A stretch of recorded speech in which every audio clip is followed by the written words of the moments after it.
Life isn't perfect, and neither are we. Nope. But we know how to face our fears And have some fun. and talk about all the messiest things of life. Like the messiest things. Get connected to yourself, get connected to others, and get connected to the life right in front of you. This is The Connected Life with Justin and Abby. That's me. That's you. And you. Yo, friends. I like that. It's fresh. It's fresh. It's new. new. Yeah. Mhm, Mhm. mhm. Man, I just found out recently some good and bad news. Okay. I joined a new club. Okay. It's called the ADD Club. So we went and did brain scans. This is hysterical. I have to tell this story real quick and how this went. So we went and did brain scans. I did find out that I have brain damage, which is something I was told as a kid. What do you have, brain damage? I'm like, yes, I do. in fact, I do. That's funny. But went through all the tests. And as we were leaving the clinic, they're like, you get a free book. Would you like this book or this book? Your wife grabbed the ADD book. Uh-huh. And I was like, well, first off, I don't know why I'd get the same book she did. But second off, I don't need ADD book. Like, I don't have ADD. I don't have ADD. And I literally said this out loud. Uh-huh. And I grabbed the other book. And then I'm sitting down with the doctor and she's asking me questions. And she was like, yeah, you don't have a problem with your memory. You have a problem with focus. And I was like, so what does that mean? Oh, yeah, you've got ADD.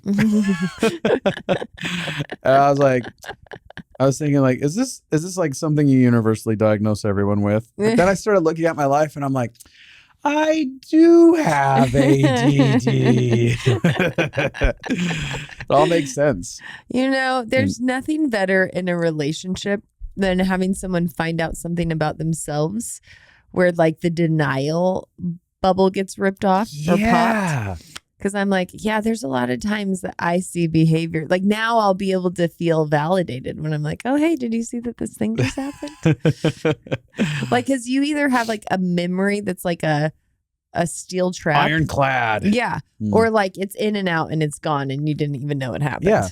But it like my hyper focus for years, like I'm a high performer. Yeah. And I'm like, and I can't do the hyper focus the way I used to because of some of the damage that's going on up in y'all. But I could do that. And so I'd be like, oh, I don't know. How would I have ADD? I can focus on anything. Right. You didn't understand hyperfocus was a part of it. And I'd be trapped in stuff focused for hours. And I'm like, 8 hours went by. Yep. Yeah. Yeah. Welcome to the club. Oh my gosh. I have like a license to kill now. I can do whatever I want. That's what I was told. Oh, that's what they said. Yeah, they if said you're diagnosed with something, you can get away with murder. Oh, delightful. Speaking of get away with murder, what a segue. I want to talk about marriage today. Oh. So this is going to be a fun episode as you guys learn a little bit more about us. We have just hit our 16-year wedding anniversary. Woo-hoo-wee. I love it. I feel proud of us. Willikers.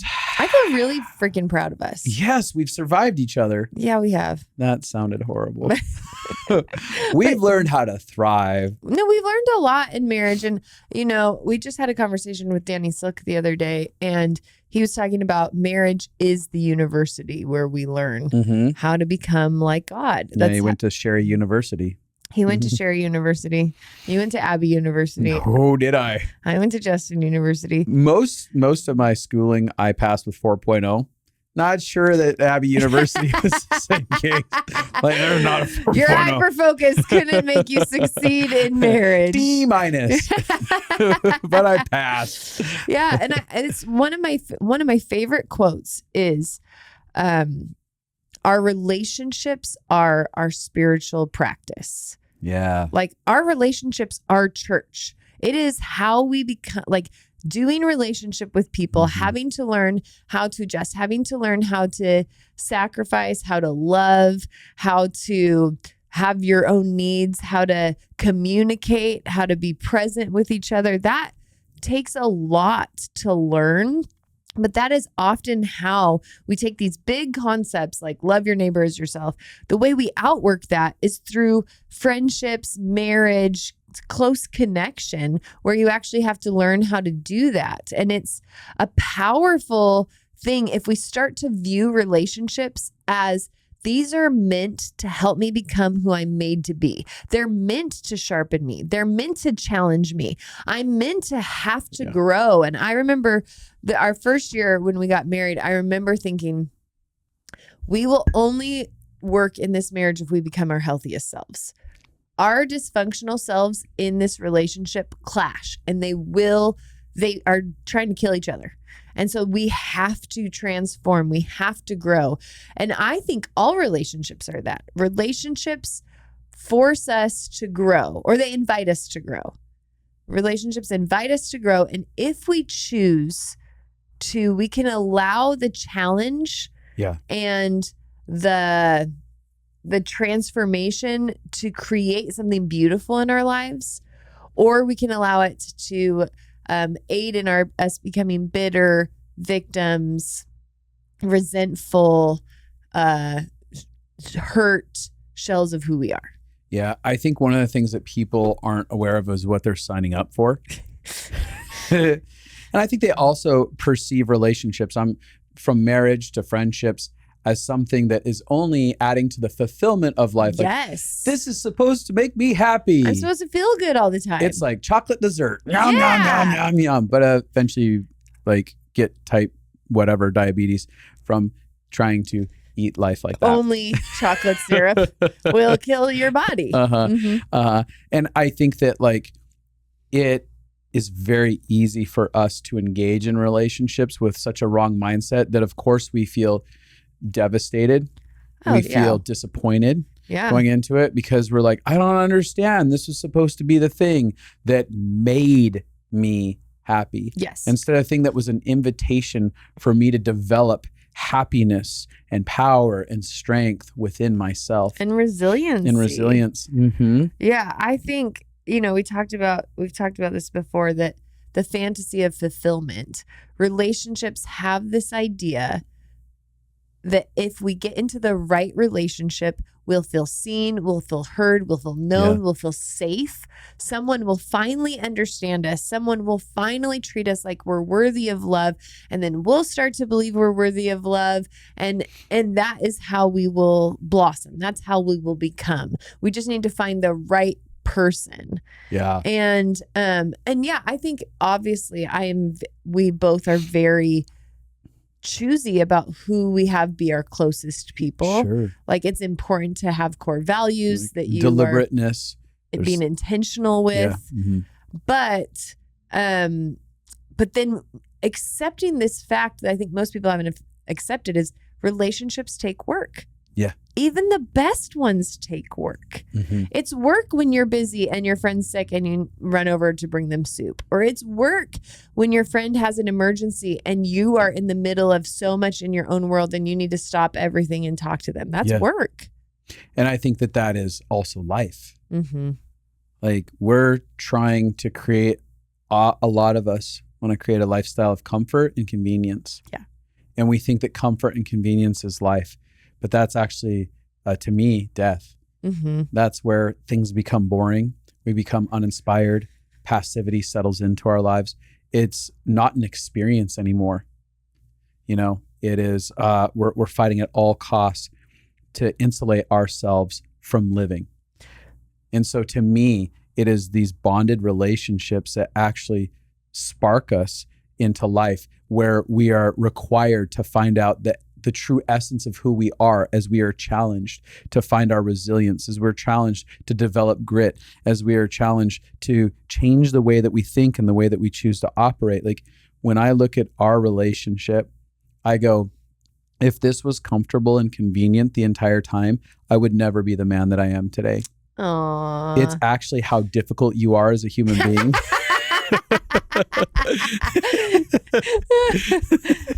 No, it's how difficult we have both been as humans.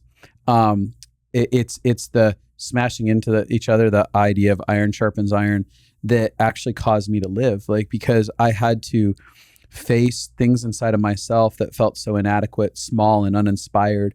I had to ask myself questions like, why are you living so powerlessly? Why are you living in such a why are you so bound in judgment? It doesn't align with love, and it's clear as the mirror that's in front of you is showing you that your judgment is not okay anymore. It's required me to live. 16 years of marriage to you and a yes to the invitation of covenant has required me to live. Yeah. And if you live with the goal of convenience and comfort, you are bound to be constantly disappointed, because no matter how much you control, no matter how much you do, life is not convenient and comfortable. Like there's always things out. And so I think that we have these subconscious goals as humans.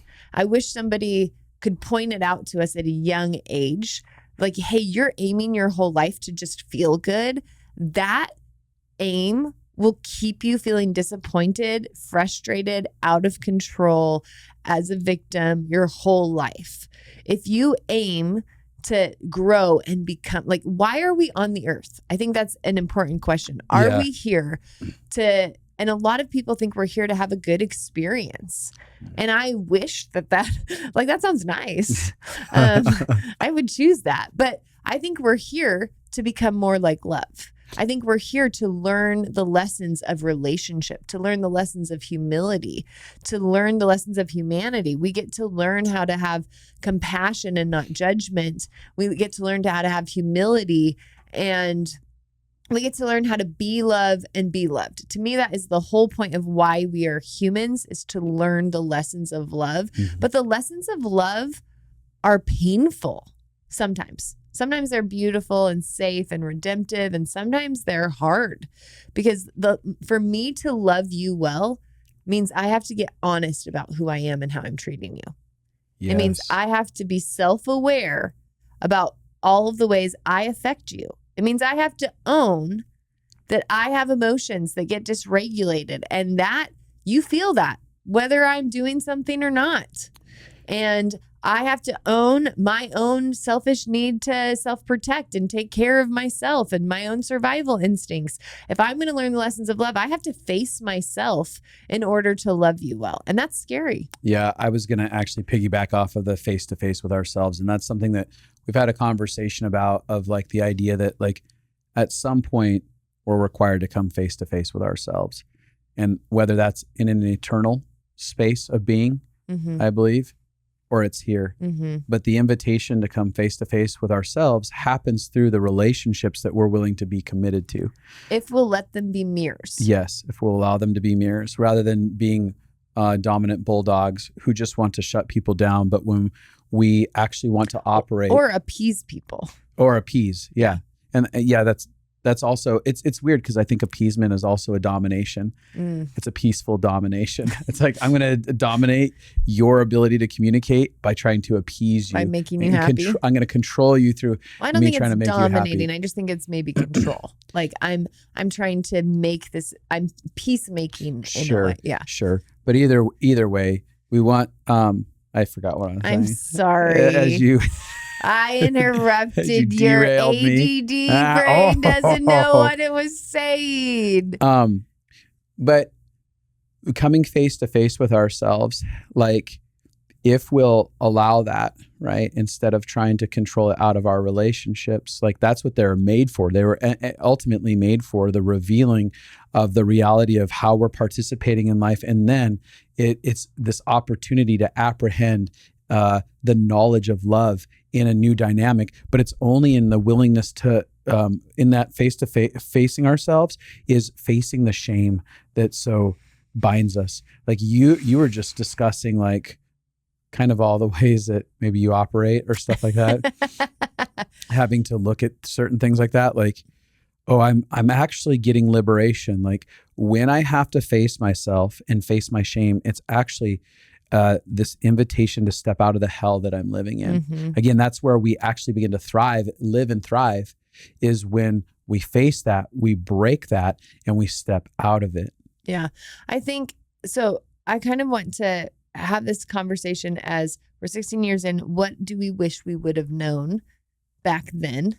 Like, I have some friends who are newlyweds, and so we've been giving advice, and that feels really good. And one of the things I'm thinking when you're talking about that is I wish I would have known when we started our marriage and friendships back then. I wish I would have known that relationships are a mirror for us. Yeah. What we experience from people can give us a lot of information about how we are showing up in the world and how we are coming across and how our actions are affecting people. Gosh, I really was an asshole. I did not view relationships as a mirror. Uh-huh. I viewed relationships as I am being aware of what is broken in you. Right. And I'm investigating about where it comes from and how it's from your childhood. And so when we got married, I spent a lot of time processing your behavior. Yeah. And why it was there. Where did it come from? Where did you learn it? How is it working? Like, I did become a student of you, which I think is a good thing to do. Yeah. But I didn't add the piece of what am I contributing to these reactions? What am I doing that is instigating this? Like, I knew you had trauma from your childhood once I started seeing it. And, but there wasn't that dual thing of you do have trauma from your childhood. That's the hole in your bucket you came to marriage with. But also, what am I doing that is aiding an unsafe environment? Yeah. How am I drilling a hole in this bucket? How am I drilling a hole in your bucket? Which is an analogy we gave in another podcast, which is instead of, when we first got married, I think both of us had this idea that there was one hole in each bucket. There's a hole in my bucket, and it was from my childhood. And that is why I had so many weird reactions to you. And there was a hole in my bucket from my childhood, and that's why I was having horrible reactions to you. Instead of, yes, we did have a lot of pain from our childhoods, and we also were affecting each other a lot. Drilling holes in each other's buckets. We both had 2 holes. We both had 2 holes in our buckets. Yep, in our buckets. Yeah. So I wish people in marriage would start to, and again, marrying is complicated because you have to, codependency would say all of your behaviors because of me. Right. So if you're getting frustrated, that's because I'm bad. I must have done something wrong. And deflection behavior or defensive or blame behavior is all of your behaviors because of you. Mm-hmm. Nothing to do with me. And we're trying to look for that balance, which is my behavior is a reflection of my history, my past, and also a reflection of what's happening in this interaction. One of the words, because when we're talking about this space and what I wish I would have known early on, like one of the words that was given to me by, I think, one of our therapists, I forget who it was, but they were like, hey, do you realize that you guys are co-creating this? Mm-hmm. And another word that I kind of developed along the way was collaborating. Yeah. And we both collaborate on the successes in our lives and the messes. Mm-hmm. But once I could really look, because you're talking about how each of us was causing problems, I think it's very easy to think this person's just creating this. If they were different, everything would feel better. Or if they didn't respond this way, I wouldn't respond this way. Yeah.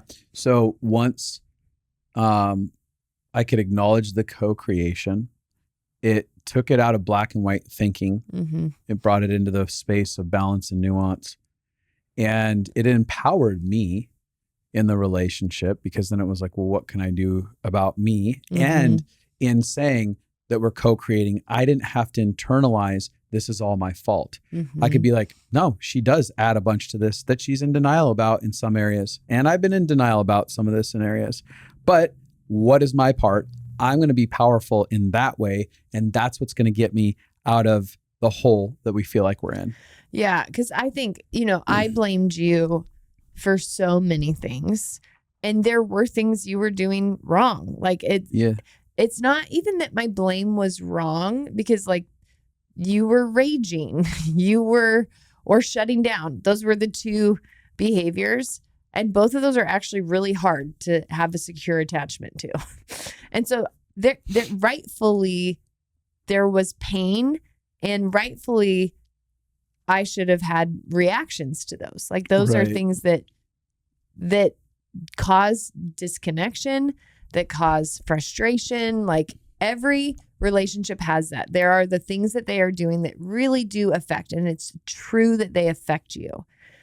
And there's all these places that I wasn't looking. Like we would get into conflict, and the way my ADHD works would be like fast.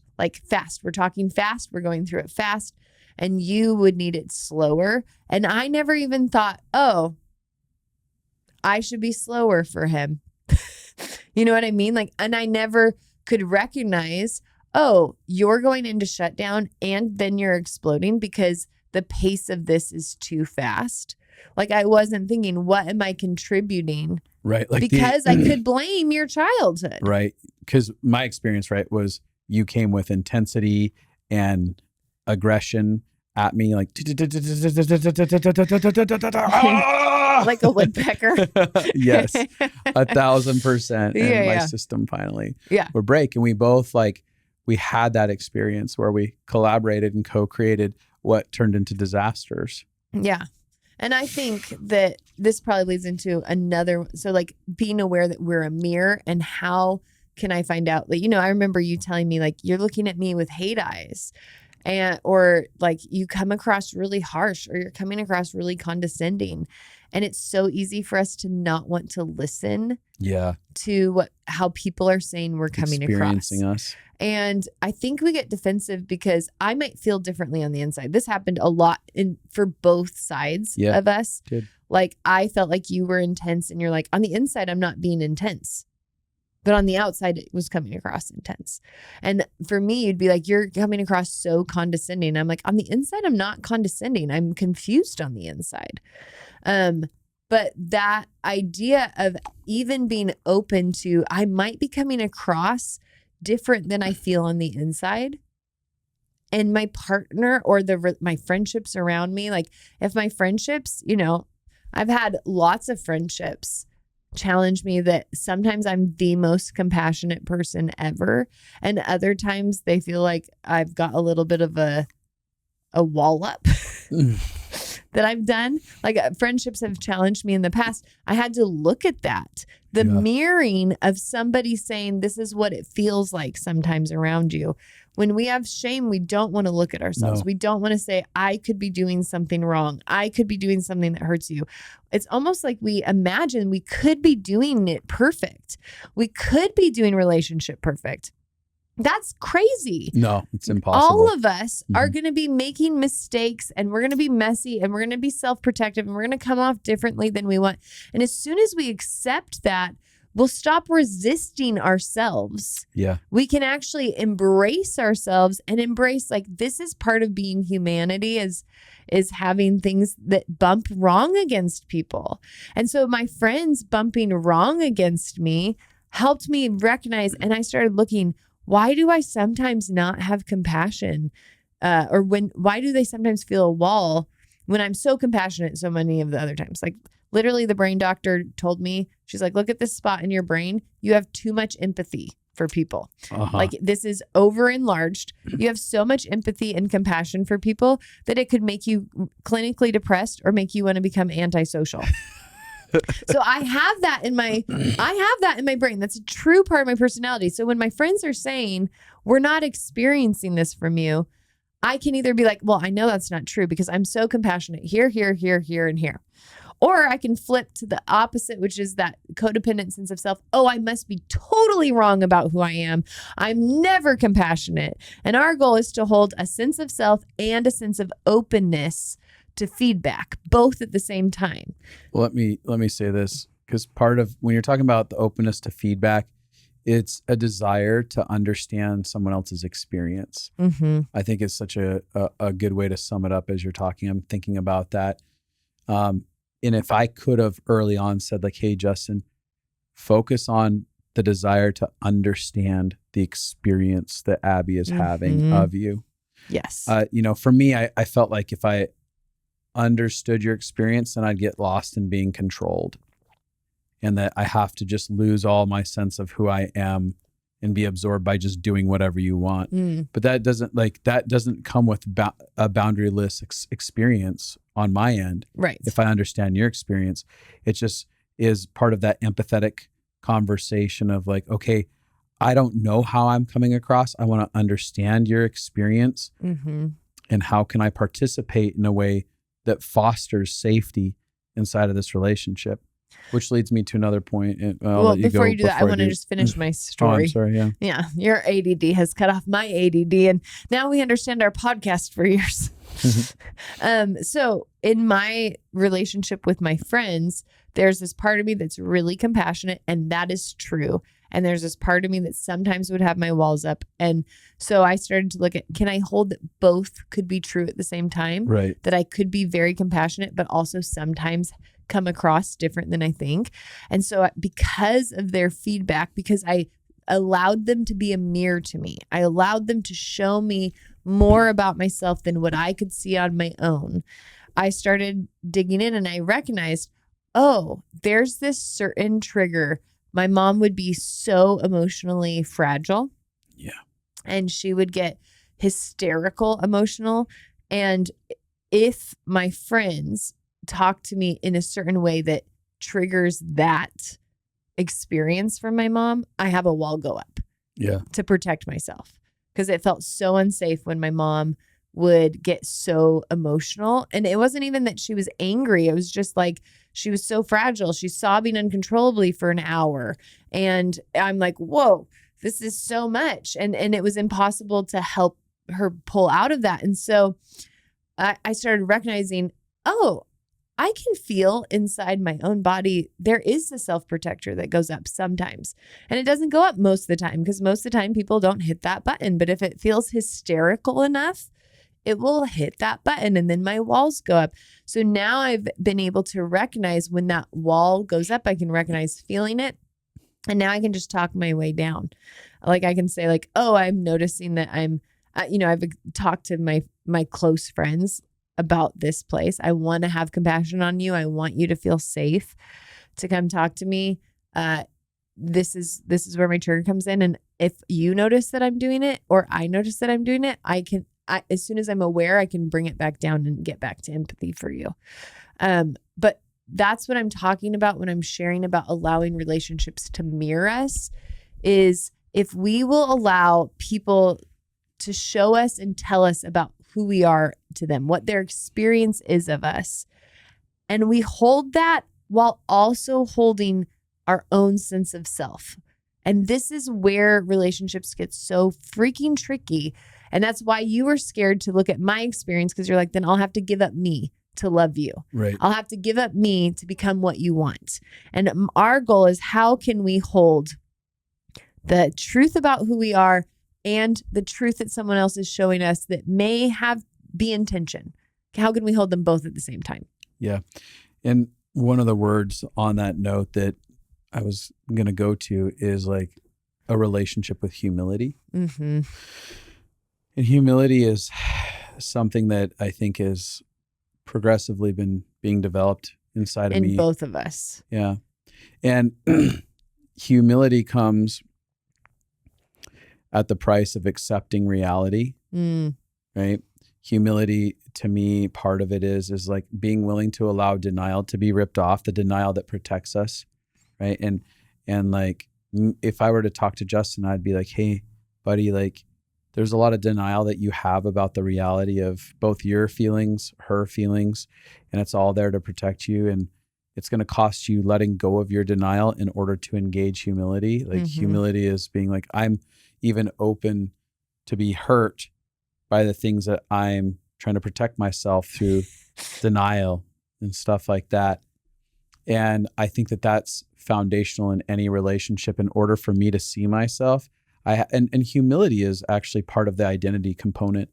Like there's something inside of me that's like, regardless of how Abby perceives me or what she believes to be true about me, there is a creator that loves me, and I love the man in the mirror. And that truth it's continually deeper established inside of my being.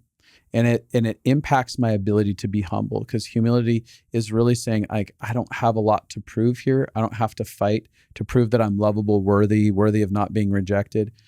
And I can just come face to face with myself now and face these shame components, because there's more than enough love to carry me through this.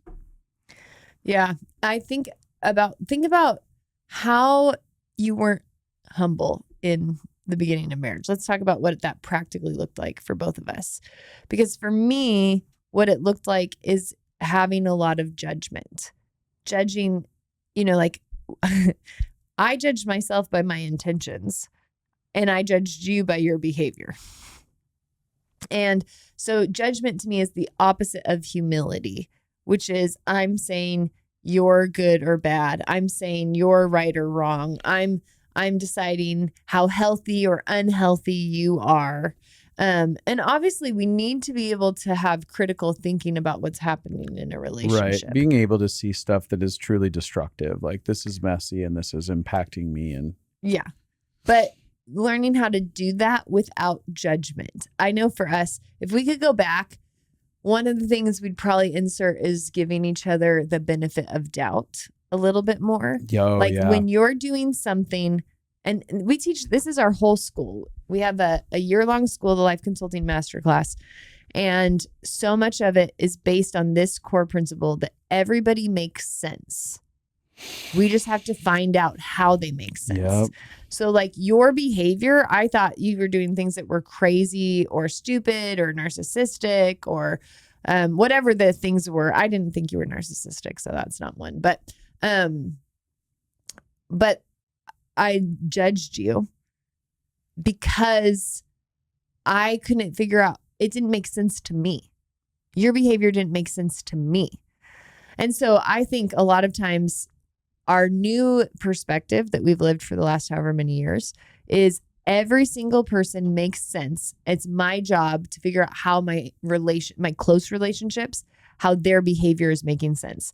If they're defensive, it's my job to understand what about their world, what about how I'm coming off is making them defensive? What about their history is making them defensive? What about their cultural, what they grew up in and the conversation we're having is making them defensive? Like if it doesn't make sense to me, that means I don't understand them enough. That means I don't have enough clues. That means I don't. So there's so many things you did that made no sense to me. Like a great example of this would be in our fights, you would avoid fighting so much. And that made no sense to me. And it just felt maddening. And I just had a judgment. Like if you would stop avoiding this, it'd be so much easier to get through. And that was true. I mean, your avoidance of fights built them bigger. Like it just poured gasoline because you kept trying to get out of them faster, and it was frustrating for me. But I never took the time to understand, why do you avoid conflict? Why is conflict so scary for you? And then I just shoved it under the rug of like, well, conflict was scary for you as a kid. But like now I understand you literally never saw conflict create connection. Mm-hmm. It felt scary to you. It felt overwhelming to you. I never came out better off because of conflict. Yeah. Like it was, this thing's already bad. And as this conflict escalates, it's only going to be worse for Justin, no matter what he does to navigate it. And I had a lot of experiences when we did do conflict that felt like it confirmed, I'm only getting the brunt end of this even more and more. I can't win with this person. Right. And so if I would, even just the understanding now, like disconnection feels safer to you, learning about your attachment style. Oh, disconnection feels safer to you than conflict. That doesn't mean that now I think it's okay that you want to avoid conflict. Like it's not excusing behavior, but it's helping to get that compassion that you make sense. Like, oh, of course you want to avoid conflict because it feels like it's only horrible and it only creates horrible results. Yeah. I think that even in the same regard, like me being able to understand you, I'm like, oh, like what feels so aggressive in the way that she approaches conflict is there is a panic inside of her of abandonment and rejection happening inside of her. And if she can feel that there's connection and she's not being rejected, like this would drastically lower the intensity inside of this. But there was something happening inside of you. And as your anxiety is going through the roof and you're like, I'd rather be in a big fight in massive amounts of conflict and disconnect, because if I'm disconnected, then that means all these horrible things. Right. And so there was a torment inside of your soul as well. And as we could understand each other, like early on, if we both like were seeking to go like, okay, there's something that makes sense about our behavior, then grace gets infused inside of those experiences. And compassion. Yeah. All of a sudden. Yeah. That there's a huge change in that. Yeah. Yeah. That would have really, really helped us, I think. Obviously, if we would have learned, I wish we would have got diagnosed. That's like one of my first, if we could go back, one of the first things I'd go back to would be getting diagnosed, getting professional help immediately. Like I tell every single person, get marriage counseling. Get premarital if you want, if it's helpful for you, but ask people. And if you don't have money for a wedding gift, ask people to sponsor a marriage counseling session and find a good marriage counselor, because or do individual work on what you need to grow in, whatever it is. Because if we would have had somebody get involved day one we got married, we could have saved years of stuff. Yeah. And if we would have become trauma informed. If you had any kind of trauma in your childhood and you want to have a healthy marriage or healthy friendships, if you could get trauma informed and start to understand your coping mechanisms for what you learned and how to learn healthy connection, I mean, I wish we both would have done that. If we both would have looked at, here's our trauma, here's how we show up because of our trauma, and here's the relational skills we don't know. Like we didn't know how to do repair. We didn't know how to do conflict. I wish we would have had the humility. I didn't have that. I was like, no, we're smart. We can figure it out on our own. No, look at how much we've overcome already in our lives. We'd overcome a lot. Yeah. And so we just thought we can overcome it all. Yeah. And I wish that I would have been like, there's a lot of skills we weren't taught as kids. And that doesn't make us bad, but now we need to learn those skills. Yeah. And I think for me, I didn't necessarily think that I'm so good and I have this all together. I thought there's just no one bigger than me. Like you thought there's no one that could help. Yeah. It was like, oh, there's no one out there. Like I didn't see models of people that felt further along in life where they were actually successfully loving themselves and loving other people. I didn't perceive, like, even the way that there's ways that I was taught that I wasn't taught. Like it was the idea of like, oh, you're not going to actually help teach me. I have to figure this out on my own. There is not an authority figure. You came into marriage with the belief from your childhood, I have to learn everything on my own. Yeah, I have to figure it out. It's not because I'm even better or the best. It's just like I was just, there's nothing else. So you better figure out how to save yourself inside of this situation. Like you were never taught to ask for help. Yes. You were never taught and that it was okay to need help or that there were people that could help. Yeah. And the idea of asking for help meant that you were burdened. So you're burdening people with that people didn't, that you were irritating them and that you were stupid for asking for help. You should already know. And that's one of the things that I would have said early on, like, you're not stupid for not knowing. And I think a lot of young couples, they need to hear this right off the bat. You're not stupid for not knowing. In fact, if you want to express immense amount of wisdom, it will be shown in the ways that you pursue input into your journey. That doesn't mean you're looking for people to carry the load of your relationship, but it looks like you have this place inside of you that says, I am ravenous for input and feedback and to gain understanding from those who have blazed the trail before me. And not only because you said if you're new in relationship and you don't know what you're doing, to not have shame about that. If you've been in a relationship for 20 years and you don't know what you're doing, don't have shame about that. Shame is what kept us from getting help. Yeah. And so the more help that we got, the freer we got. And I actually feel less like if you've been in a relationship for 20 years and you don't know what you're doing, it's probably because you just never were taught. And a lot of relational skills you actually have to experience or have taught to you. You don't just internally make up good relational skills. Like that's something that's imparted to us by the people we're around. And so if you have been in a relationship for 20 years and you're like, I don't know what I'm doing, don't feel shame about that. It's never too late in life to learn how to connect in a healthier way. That's good.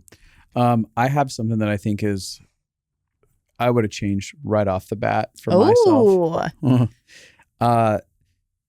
It took me, maybe a decade or something, a little over a decade, to learn how to process vulnerably in real time. So I could tell you a lot about what had been going on in my life, but I couldn't.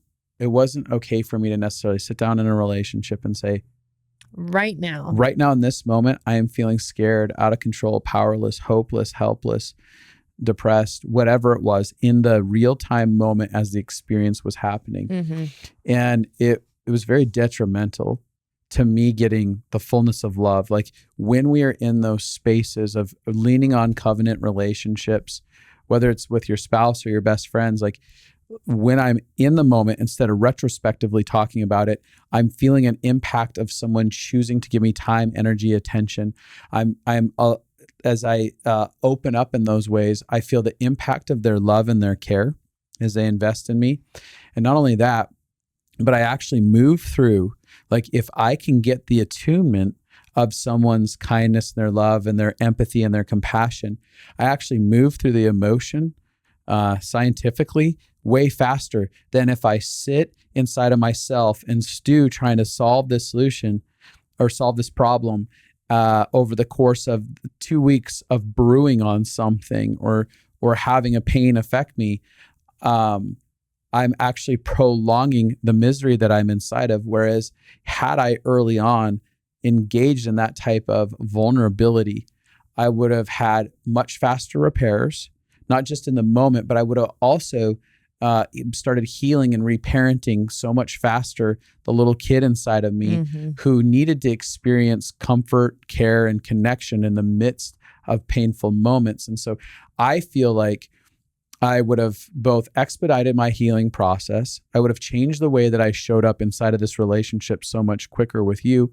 I would have also been able to validate your need for being met in the midst of your pain. So I would have had a lot more humility in being like, oh, of course she requires this right now. Every human requires connection and care in the midst of difficulties and mess, right? Like, so what it would have done is it would have expedited our health process if I would have known how to be. And I think, there are plenty of people, I'll talk to the masculine side of stuff, that they're 40 years into marriage and they still don't know how to do in real time that vulnerable conversation of this is happening right now. And they're prolonging tormenting experiences inside of their isolation. And it's prolonging the difficulties inside of the relationship that are happening. And so that's one of the major things. Well, I remember going to a birthday party. This is going to sound like such a funny birthday party. I was as an adult. And one of the games they wanted to play, it's called like a third party something. I don't remember. But basically everybody goes around and says exactly what is going on inside of them right then. And it was such a crazy concept to me. So some people were like, oh, I'm feeling anxiety because I'm not sure what's happening or what this is going to end up looking like. Or somebody might be like, I'm feeling really safe because I love people sharing what's going on in them in real time. And somebody might be like, I can tell I'm a little distracted because I have these things from work that are filling me. But it's like, what is happening in you right then? And people were being honest about it. And I was like, horrified and mystified at the same time. I was like, what is this? I couldn't even fathom that. On one, the concept of knowing myself enough to even know what I was feeling in that moment. And then the ability to be honest about it felt so crazy. But so much of us are in pain in relationships because we don't know what we're actually feeling as things are going on. It's much easier to diagnose everyone else. It's easier articulate. It's easier to be like, what are you doing in this conversation than what am I feeling in this conversation? And then the next step to be able to actually just say something about it. And, you know, it felt vulnerable at the beginning and now it feels not vulnerable at all. Now it feels like the easiest way to bridge this connection. Like, hey, I can tell that I'm shut down from, I have a lot going on in my mind right now and I'm a little distracted. That instantly helps you feel safe. You instantly feel more connected to me. And it doesn't mean I have to get out of my disconnection, but now I've given you an on-ramp to understanding what's going on with me. And now you don't feel locked out. Yeah. Or I can say, oh, I can tell today I'm feeling a little insecure right now. I'm having a lot of anxiety. In the past, this is when I would try to get really needy and ask you and try to hang all over you and do this thing. Instead, I'm just acknowledging it. And then with my words, and then you can actually respond back with your words instead of me doing all these weird behaviors. So many of us try to get our needs met through funny ways. Like we either try to create a fight, or something you used to do is you would you would get all Tell like, me what I used to do. You would get all like a middle school boy, like poking me and like trying to annoy me. And I was like, oh my gosh, like this is not fun. This is not attractive. Like I'm not enjoying this. But I learned, oh, you just need connection. So then I would stop whatever I was doing. I'd be like, hello, I see you, I see you, I see you. And I'd give you a bunch of attention and you'd completely get your need met. You'd leave me alone for the rest of the day. I'd like kiss your face all over and then you'd be free. Mm-hmm. But most humans have not figured out how to say what they need when they need it. Instead, they do some kind of behavior. We're all trying to signal. Yeah, we're all trying to get connection needs and autonomy needs met. Every human has a need for connection and a need for autonomy. Autonomy being my own sense of self, my own voice, my own boundaries, and then connection being us being connected. So we both have these two things, and a lot of times they can feel polarizing because if you feel like you want connection that's going to steal my autonomy, then people want to avoid connection. Or vice versa. Like if you want so much connection that I'm not going to get autonomy, then they want separation. So the idea is, how do we value both connection and autonomy? And we can do that a lot through our words instead of doing reactions. Most of the time, I am reacting in some crazy way to get you to connect to me. Or I'm reacting in some crazy way to get autonomy. I am setting a huge boundary or throwing a wall up at you, or I'm just running away and hiding in my room, or I'm being on my phone all the time. Why? Because I need some personal space. I need some autonomy. You had a lot of needs for autonomy when we got married. And because you couldn't say, oh, I'm feeling like I need some space, or I'm feeling like I need to have some downtime, or I'm feeling like this, because that wasn't communicated, then I just felt your reactions to protect it. And then I wanted connection. And because I couldn't just say like, I'm needing connection and I'm feeling insecure, or I felt rejected by you doing these things. And now I need to I need to feel, are we still connected? Do you still want connection with me? I did so many weird things to try to get connection with you, and some of them were picking fights, and some of them were having huge emotions and becoming dysregulated to try to get comfort. And some there were so many things that I did. And I think every human does this. We do weird things to get our connection or our autonomy needs met instead of learning how to have a voice. Yeah. So you're talking about signals, and I'm trying to send in a signal, and the detriment of the signal versus the narration, right? And that's something that like It's good. I would eliminate really early on, is try to figure out how to eliminate my signals. Another thing that plays a part in signaling is mind reading. Yes. So there's this my idea word. that if you love me and you see me and you truly understand me, you'll read my mind. Yeah. You'll just know to do these things. Mhm. You'll pick up on it without me having to ask you. And I think it's incredibly destructive to being known in a relationship. First and foremost, we give people the impossible task, which is reading our emotions, reading our experiences, and adjusting. We talked about the idea that there could always be something that we're missing, right? And body language, although it's something that there's levels of being able to read body language. Gives it doesn't clues. mean, it doesn't mean we're reading it right. Mm-hmm. It doesn't mean we're putting the clues together right. And so when you want to have an effectively healthy relationship, creating things like signals and the necessity for mind reading actually destroys all sense of effectiveness. One of the things that is vital in people winning wars is actually communication. Totally. It's developing a communication that everyone is on the same page about, and with clarity inside of that communication. And that's how people actually end up winning wars, is the ability to get the message out and have the message have clarity. It may not be discernible by the enemy, but you want it very discernible to the people you're having the conversation with. You are all understanding the same terms and perspectives and everything as you're going into it. And I think that's the same thing inside of any covenant relationship, especially within regards to a marriage. So when I looked at our relationship, there was both the sense of, I felt like you wanted me to mind read you. I did. I thought that's what romance was.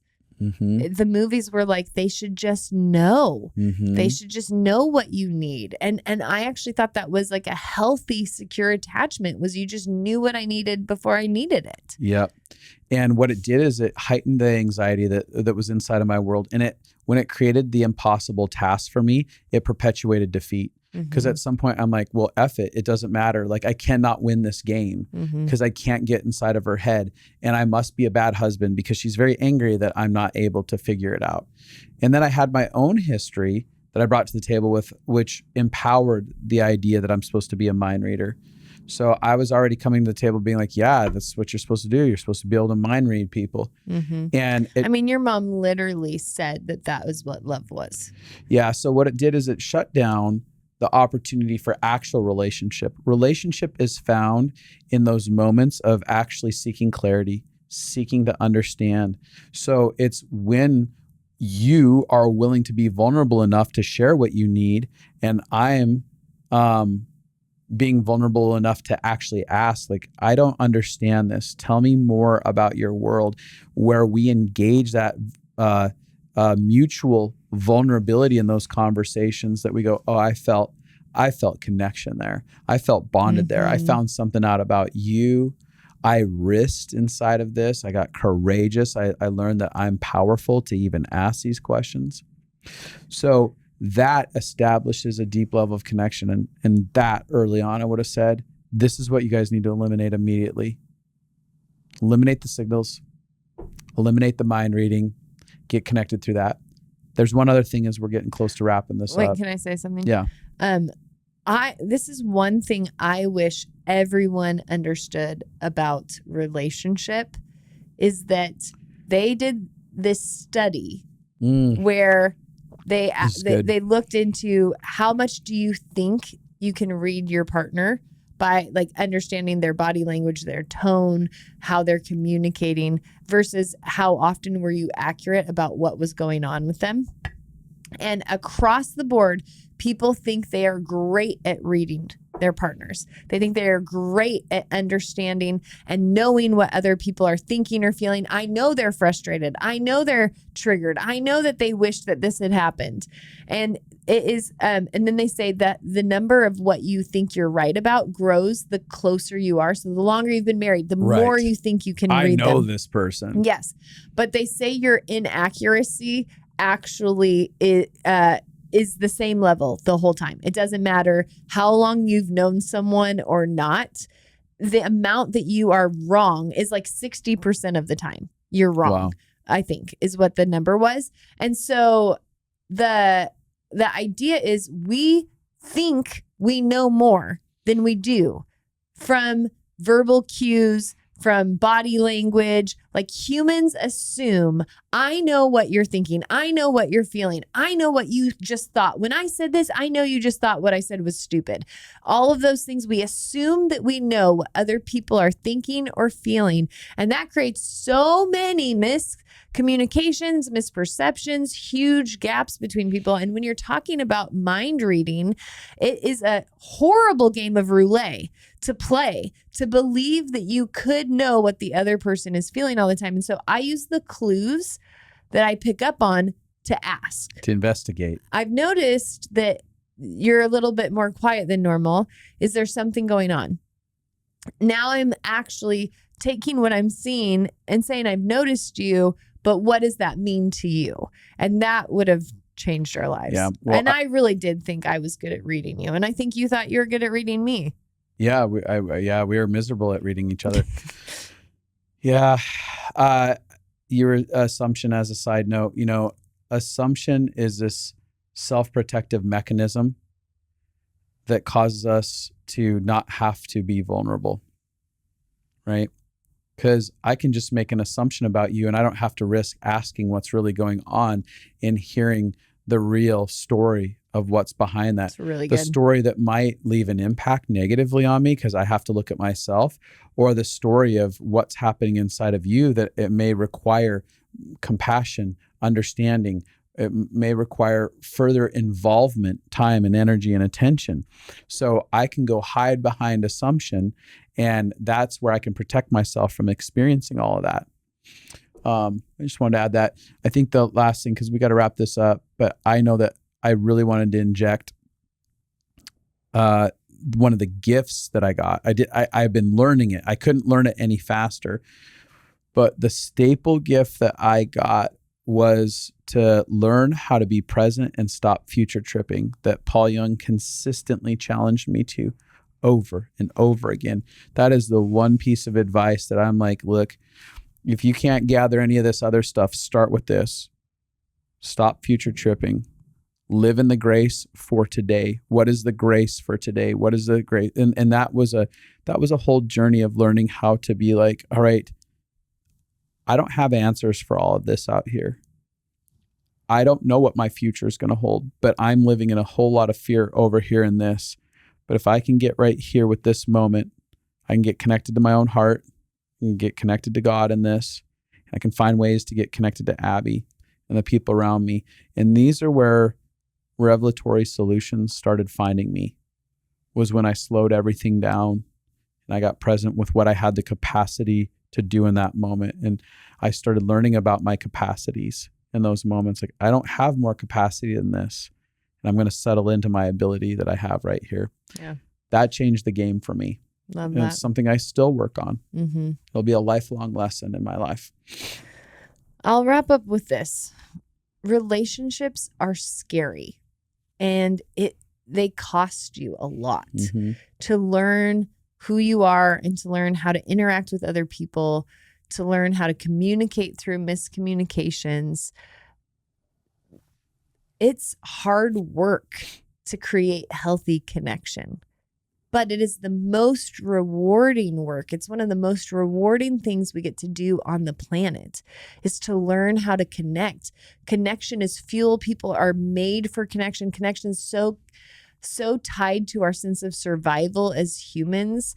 And I remember when we got married, feeling this feeling of like, what if we thought of marriage as like college? We're going to college for marriage. We're going to spend years learning how to do this thing. And I wish that everybody could decide it's okay for me to take years learning how to do relationships. It could be my entire lifetime where I'm learning how to do relationships, and that's okay. And that's the most worthy pursuit that I could do. And I don't need to feel shame for what I don't know yet. I can just continue to learn and get new skills and create more meaningful, more deep relationships every year of my life. I have the ability to learn more about myself and to learn how to love others more. Every year I have the ability to learn how to balance. How do I have my autonomy and how do I have connection with people? Every year I can learn how to let people mirror how I'm showing up to them more. I can learn humility and not judgment. Relationships are so worth the cost of facing yourself. Relationships are so worth the cost of humility, the cost of growth. It is the one thing that if you spend years sowing into, not just I spend years sowing into whichever relationships are around me, but I spend years sowing into how do I do this well? The reward you will reap will be so fulfilling and so worth it. There has never been a story that I have heard. I mean, there could be stories out there. I haven't heard a story about someone on their deathbed that was like, I really regret learning how to do relationships well. Yeah. I really regret the time and energy I spent learning how to love the people around me well. So true.